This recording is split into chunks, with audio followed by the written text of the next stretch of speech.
ಪ್ರತಿ ಒಂದು ಹೆಣ್ಮಕ್ಳಿಗೂ ಕೂಡ ತವ್ರ ಮನಿ ಸಂಸ್ಕಾರ ಕಲಿಸ್ಕೊಟ್ರ ಗಂಡ ಮತ್ತೆ ಗಂಡನ ಮನಿ ಅನ್ನೋದೇನಿರ್ತೈತಿ ನೋಡ್ರಿ, ನಮ್ಮ ಜೀವನದ ಪಾಠಗಳನ್ನ ನಮಗ ಯಾವುದೇ ರೀತಿಯಾದಂತ ಫೀಸ್ ಇಲ್ಲಾರ್ದೆ ಕಲಿಸ್ಕೊಡ್ತೈತಿ. ಈ ತರದ ಅನುಭವ ನಾವು ಗಂಡನ ಮನೆಯೊಳಗೆ ಏನ್ ಕಲಿತೀವಿ ನೋಡ್ರಿ, ಯಾವುದೇ ಕಾಲೇಜ್ ಒಳಗ ಎಷ್ಟೇ ಫೀ ಕೊಟ್ಟರು ಕೂಡ ನಮ್ಗೆ ಸಿಗಂಗಿಲ್ಲ. ತಾಯಿ ಅದಕ್ಕೆ ತಂದೆ ಆದವರು ಒಡಹುಟ್ಟಿದವರು ನಮ್ಮ ಬಗ್ಗೆ ಎಷ್ಟೊಂದು ಕಾಳಜಿ ಮಾಡ್ತಿರ್ತಾರ, ನಮ್ಮ ಬಗ್ಗೆ ಎಷ್ಟೊಂದು ಕೇರ್ ತಗೊಂತಿರ್ತಾರ. ಬಟ್ ನಮ್ಗ ಸಂಸ್ಕಾರ ಅನ್ನೋದು ಕಲಿಸ್ಕೊಟ್ಟಿರ್ತಾರ. ನೀವ್ ಒಳ್ಳೆ ರೀತಿಯಾಗಿ ಹೋಗ್ಬೇಕವ, ಒಳ್ಳೆ ಸ್ಥಾನದಾಗ ಬರ್ಬೇಕವ, ನೀನ್ ಹಿಂಗ್ ಕಲಿಬೇಕು, ನೀನ್ ಹಿಂಗಿರ್ಬೇಕು, ನೀನ್ ಹಂಗಿರ್ಬೇಕಂತೇಳಿ ಮಾತಲ್ಲೇ ನಮ್ಗ ಕಲಿಸ್ಕೊಟ್ಟಿರ್ತಾರ. ಸೊ ಅದನ್ನೇ ನಾವು ಅರ್ಥ ಮಾಡ್ಕೊಂಡು ಬೆಳೆದು ಒಂದು ಗಂಡನ ಮನೆಗೆ ಅಂತೇಳಿ ಬಂದಿರ್ತೀವಿ. ಆದ್ರ ಗಂಡನ ಮನೆಗೆ ಬಂದ ಮೇಲಿನ ಲೈಫ್ ನಮ್ದು ಬೇರೆ ಟರ್ನಿಂಗ್ ಪಾಯಿಂಟ್ ತಗೊಂತದ್ರಿ. ತುಂಬಾ ಜನ ಹೆಣ್ಮಕ್ಳಿಗೆ ಅದೃಷ್ಟವಂತ ಮನುಷ್ಯ ಸಿಗ್ತದ. ತುಂಬಾ ಜನ ಹೆಣ್ಮಕ್ಳಿಗೆ ಏನಪ್ಪ ಇದು ಜೀವನ ಬೇಡವೇ ಬೇಡ ಅನ್ನೋ ಲೆಕ್ಕಕ್ಕೆ ಹೋಗ್ತಾರ. ಇನ್ ಕೆಲವರು ಹೆಣ್ಮಕ್ಳು ಮೀಡಿಯಂ, ಏರೋದು ಇಲ್ಲ ಇಳಿಯೋದು ಇಲ್ಲ, ಮೀಡಿಯಂದಾಗ ಹೋಗ್ತಿರ್ತಾರ. ಸೊ ಗಂಡ ಮತ್ತೆ ಗಂಡನ ಮನೆ ಅನ್ನೋದು ಏನೈತಿ ನೋಡ್ರಿ, ತುಂಬಾ ಹೆಣ್ಮಕ್ಳು ಬಾಳದೊಳಗ ನಮ್ಗೆ ಸಾಕಪ್ಪ ಜೀವನ ಅನ್ನೋ ಲೆವೆಲ್ಗೆ ಒಯ್ದ್ ಬಿಡ್ತೈತಿ. ಸೊ ಪ್ರಾಕ್ಟಿಕಲ್ ಆಗಿ ನಮ್ಗ ಜೀವನದ ಪಾಠ ಕಲ್ಸದಪ್ಪ ಅಂತ ಅದು ಗಂಡನ ಮನೆ ನೋಡ್ರಿ ಫ್ರೆಂಡ್ಸ್. ನೀವ್ ಹೆಂಗೆ ಇರ್ರಿ, ನೀವ್ ಏನೇ ಮಾಡ್ರಿ, ಏನಾದ್ರೊಂದು ಕಂಕು ಹುಡ್ಕೋವಂತ ಮಂತನ ಕೆಲವೊಬ್ರಿಗೆ ಸಿಕ್ಕಿರ್ತದ. ಬೇಜಾರ್ ಮಾಡ್ಕೊಳಕ್ ಹೋಗ್ಬೇಡ್ರಿ. ಜೀವನ ಇದು ಎಲ್ಲರಿಗೂ ಹೆಂಗ್ ಕೊಟ್ಟಂದೇವ್ರ ನಮಗೂ ಹಂಗೆ ಕೊಟ್ಟಿರ್ತಾನ. ಸೊ ಮುಂದೆ ಸಾಗ್ತಾ ಇರ್ಬೇಕು.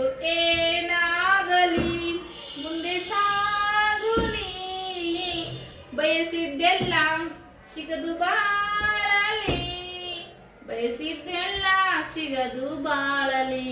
ಹೋ ನಮ್ಗೆ ಹಾಡ ಬರಲ್ಲ ಅಂದ್ರೂ ಏನೋ ನಮ್ಮ ಸಮಾಧಾನಕ್ಕೋಸ್ಕರ ಹಾಡ್ತಾ ಇರ್ತೀವಿ. ಇದನ್ನೆಲ್ಲ ಪೀಠಿಕೆ ಹಾಕೋ ಉದ್ದೇಶ ಇಷ್ಟೇ ನೋಡ್ರಿ. ನಾನಿವತ್ತ ಒಂದು ಮಟ್ಟಕ್ಕೆ ಬಂದಿನಪ್ಪ, ಒಂದು ಹಂತಕ್ಕ ಏನೋ ಒಂದು ಧೈರ್ಯ ಮಾಡಿ ಹೊರಗಡೆ ಹೋಗಿ ಏನೋ ಒಂದು ಸಾಧಿಸ್ಕೊಂಡು ಮನೆಗೆ ಬರ್ತೀನಂದ್ರ ಅದಕ್ಕೆ ಕಾರಣ ನನ್ನ ತಾಯಿ. ಆಮೇಲೆ ನನ್ನ ತಾಯಿ ಸಂಸ್ಕಾರ ಕಲಿಸ್ಕೊಟ್ರ ನನ್ನ ಗಂಡ, ಗಂಡನ ಮನೆಯವರು, ಗಂಡನ ಮನಿ ನನ್ನ ಒಂದು ಪ್ರಾಕ್ಟಿಕಲ್ ಆಗಿರುವಂತ ಬದುಕನ್ನ ಕಲ್ಪಿಸ್ಕೊಟ್ಟೈತಿ. ಅವ್ರಿಬ್ರಿಗೂ ಕೂಡ ಥ್ಯಾಂಕ್ಸ್ ಹೇಳಕ್ ಇಷ್ಟಪಡ್ತೀನಿ. ನನ್ನ ಯೂಟ್ಯೂಬ ನನ್ನ ಜೀವನದ ಒಂದು ಉದ್ದೇಶನೇ ಚೇಂಜ್ ಮಾಡ್ಬಿಡ್ತು. ಏನೇನೋ ನಾನು ವಿಚಾರ ಮಾಡುವಂತ ಟೈಮ್ಗಳು ನನಗೆ ಯೂಟ್ಯೂಬ್ ಅನ್ನೋ ಪ್ಲಾಟ್ಫಾರ್ಮ್ ಸಿಕ್ತು. ಅದನ್ನ ಯೂಸ್ ಮಾಡ್ಕೊಂಡು ಇವತ್ತು ನನ್ನ ಒಂದು ಬದುಕಿಗೆ ಅದನ್ನ ಆಧಾರ ಮಾಡ್ಕೊಂಡಿದ್ದೀನಿ, ಆದಾಯ ಮಾಡ್ಕೊಂಡಿದ್ದೀನಿ. 4 ಜನಕ್ಕೆ ಬೇಕಾಗಿ 4 ದುಡ್ಡನ್ನು ಸಂಪಾದನೆ ಮಾಡ್ತಾ ಇದ್ದೀನಿ. ನನ್ನ ಮನೆಯನ್ನು ಕೂಡ ನಡೆಸ್ತಾ ಇದ್ದೀನಿ. ನನ್ನ ಗಂಡನಿಗೆ ಒಂದು ಫೈನಾನ್ಸಿಯಲಿ ನಾನು ಸ್ಟ್ರಾಂಗು ಕೂಡ ಮಾಡ್ತಾ ಇದ್ದೀನಿ. ಇದಕ್ಕೆಲ್ಲ ನನ್ನ ಗಂಡಗೂ ಥ್ಯಾಂಕ್ಸ್ ಹೇಳಕ್ ಇಷ್ಟಪಡ್ತೀನಿ. ಸಾಕಷ್ಟು ಬದಲಾವಣೆಗಳನ್ನ ಜೀವನದೊಳಗ ಅಳವಡಿಸ್ಕೊಳ್ತಾ ಇದ್ದೀನಿ. ಅಷ್ಟೊಂದು ಕಲಿದೆ ಇದ್ರೂ ಕೂಡ ಜೀವನಕ್ಕೆ ಎಷ್ಟು ಬೇಕಲ್ಲ ಅಷ್ಟೇ ಕಲಿತಾ ಇದ್ದೀನಿ. ತುಂಬಾ ಡಿಗ್ರಿಗಳನ್ನ ಕಂಪ್ಲೀಟ್ ಮಾಡಿದ್ರು ಕೂಡ ಅದನ್ನು 1 ರೂಪಾಯಿದು ಕೂಡ ಯೂಸ್ ಮಾಡ್ಕೊಂಡು ಹೋಗಂಗಿಲ್ಲ. ನಾನು ಕಲ್ತಿರುವಂತದ್ದು ಎಜುಕೇಶನ್ 2nd PUC 12ನೇ. ಆದ್ರೂ ಕೂಡ ನನ್ನ ಜೀವನಕ್ಕ ಅದು ಹೆಚ್ಚಿನ ಒಂದು ಡಿಗ್ರಿ ಕಲಿಸ್ಕೊಟ್ಟಿರುವಂತದ್ದು ನನ್ನ ಜೀವನ, ನನ್ನ ಗಂಡನ ಮನಿ. ಸೊ ನನ್ನ ಒಂದು ಅನುಭವ, ನನಗೆ ಯಾರೆಲ್ಲ ಕಷ್ಟಗಳನ್ನ ಕೊಟ್ಟು ಕೊಟ್ಟು ಕೊಟ್ಟು ಕೊಟ್ಟು ನನಗ ಇಷ್ಟೊಂದು ಸ್ಟ್ರಾಂಗ್ ಮಾಡಿದಾರಲ್ಲ ಅವರಿಗೂ ಒಂದು ಥ್ಯಾಂಕ್ಸ್ ಹೇಳಕ್ ಇಷ್ಟಪಡ್ತೀನಿ. ನಾನು ಹೊಸ ಸ್ಟಾಕ್ ತರಿಸಿದೀನ್ರಿ. ಏನೋ ಒಂದು ಹೆಜ್ಜೆ ಮುಂದೆ ಇಡ್ತಾ ಇದ್ದೀನಿ. ಅದಕ್ಕೆಲ್ಲ ನಿಮ್ಮ ಸಹಕಾರ, ನಿಮ್ಮ ಸಪೋರ್ಟ, ನಿಮ್ಮೆಲ್ಲರ ಬೆಂಬಲ, ಆ ರಾಯರ ಆಶೀರ್ವಾದ ಜೊತೆಗೆ ನನ್ನ ಪ್ರಯತ್ನ ಅನ್ನೋದು ನಾನು ಮಾಡ್ಲೇಬೇಕಾಗ್ತದ. ಅದು ಮಾಡಕ ನಾನು ಯಾವತ್ತಿಗೂ ಸಿದ್ಧವಾಗಿರ್ತೀನಿ. ಹೊಸ ಸ್ಟಾಕ್ ಬಂದೈತಿ, ವಿಡಿಯೋಗಳನ್ನ ಹಾಕ್ತೀನಿ. ಹೊಸ ಹೊಸ ಸೀರೆ ಕಲೆಕ್ಷನ್ಗಳು ತಂದಿದ್ದೀನಿ. ಎಲ್ಲ ಸೀರೆಗಳು ವೆಡ್ಡಿಂಗ್ ಕಲೆಕ್ಷನ್ ರೀ, ಸೂಪರ್ ಅಂಡ್ ಜಬರ್ದಸ್ತ್ ಇದಾವ. ಹಾಗೇನೆ ನನ್ನ ತವ್ರ ಮನೆಗೆ ಹೋಗಿರುವಂತ ವಿಡಿಯೋಗಳನ್ನು ಕೂಡ ನಾನು ಶೇರ್ ಮಾಡ್ತೀನಿ. ಸೊ ಈ ವಿಡಿಯೋನು ಕೂಡ ಒಂದಷ್ಟು ನಾನು ಮಾಡ್ಕೊಂಡಿದ್ದೀನಿ. ಒಂದು 4 ದಿನ ಲೇಟ್ ಆಗಿ ಬರ್ತಾವ. ಬಟ್ ಸೀರೆ ಬಂದ ತಕ್ಷಣ ಅಪ್ಡೇಟ್ ಕೊಡ್ಬೋದು. ಮುಂದೆ ಯುಗಾದಿ ಹಬ್ಬ ಬರ್ತದ, ಅಕ್ಷಯ ತೃತೀಯ ಬರ್ತದ, ಮದ್ವಿ ಸೀಸನ್ ಬರ್ತದ, ಒಳ್ಳೊಳ್ಳೆ ಶುಭ ಸಮಾರಂಭಗಳು ಈಗ ಚಾಲು ಆಗ್ತಾವ. ಎಲ್ಲದಕ್ಕೂ ಕೂಡ ವೇರ್ ಮಾಡಕ ಸೀರೆ ಬೇಕಲ್ರಿ. ಹೊರಗಡೆಕಿನ್ನ ನಿಮ್ಗ ಅಗದಿ ಅಂದ್ರೆ ಅಗದಿ ಕಡಿಮೆ ರೇಟ್ ನಮ್ಗೆ ಸೀರೆ ಕೊಡ್ತೀನಿ. ಬೇಕಿದ್ರ ನೀವು ಹೊರಗಡೆ ರೇಟ್ಗೆ ನನ್ನ ಹತ್ರ ಇರುವಂತ ರೇಟ್ಗೆ ನೀವು ಕಂಪೇರ್ ಮಾಡಿ ನೀವು ಸೀರೆ ತಗೋರಿ. ಯಾರಿಗೂ ಕೂಡ ಮೋಸ ಇಲ್ಲ.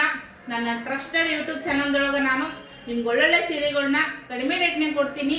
ಸೀರೆ ತಗೊಂಡವರು ಆ ರೇಟ್ಗೆ ತುಂಬಾ ವರ್ತ ಇರುವಂತ ಸೀರೆಗಳು ನನ್ನ ಹತ್ರ ಇದಾವ. ಶೋರೂಮ್ ಯಾಕಂದ್ರ ಅಲ್ಲೆಲ್ಲ ಶೋರೂಮ್ದೆಲ್ಲ ರೇಟ್ ಖರ್ಚು ತೆಗಿಬೇಕು, ಲೈಟಿಂಗ್ ಇರ್ತಾವ, ಅದನ್ನೆಲ್ಲನೂ ಕೂಡ ತೆಗಿಬೇಕಲ್ಲ. ಸೊ ಹಾಗಾಗಿ ರೇಟ್ ಡಬಲ್ ಇರ್ತದ.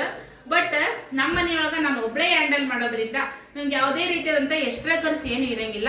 ಆ ಒಂದು ಖರ್ಚನ್ನ ನಾನು ತೆಗೆದು ನಿಮಗ ಒಳ್ಳೆ ಕ್ವಾಲಿಟಿ ಸೀರೆಗಳನ್ನ ಕಡಿಮೆ ರೇಟ್ನಾಗ ಕೊಡ್ತೀನಿ. ಇಷ್ಟೇ ನೋಡ್ರಿ, ಇಷ್ಟೊತ್ತನ ಹೇಳಿದ ಉದ್ದೇಶ ಇಷ್ಟೇ. ನಮ್ಮಂತ ಹೆಣ್ಮಕ್ಳು ಮನ್ಯಾಗ ಇದ್ಕೊಂಡು ಏನೋ ಒಂದ್ 10 ರೂಪಾಯಿ ಬರುತ್ತಾ ಅಂತ ಮಾಡ್ತಿರ್ತೀವಿ. ನೀವು ಶೋರೂಮ್ಗಳಾಗ ಹೋಗ್ರಿ, ನಾ ಕೊಡುವಂತ ಸೀರೆನೆ 1 to ಡಬಲ್ ರೇಟ್ ಕೊಟ್ಟು ಸುಮ್ಮ ಕಣ್ಣು ಮುಚ್ಕೊಂಡು ತಗೊಂಡ್ಬಂದ್ಬಿಡ್ತೀರಿ. ಅದೇ ಸೀರೆಗಳು ನಮ್ಮ ಹತ್ರನೂ ಇದಾವ. ನಿಮ್ಗೆ ಇಂಟ್ರೆಸ್ಟ್ ಇತ್ತು, ನಿಮ್ಗೆ ಅವಶ್ಯಕತೆ ಇತ್ತಪ್ಪ ಅಂದ್ರ ಖಂಡಿತ ಅವ್ರು ಕೂಡ ಸೀರೆ ನನ್ನ ಹತ್ರ ಬೈ ಮಾಡ್ರಿ. 1 by 1 ಶೋ ಮಾಡ್ತಾ ಇರ್ತೀನಿ. ಇನ್ಮೇಲೆ ಸೀರೆ ಹವಾನೇ ಹವಾ ನಮ್ಮ ಯೂಟ್ಯೂಬ್ ಚಾನಲ್ದಾಗ. Thank you for watching. Bye.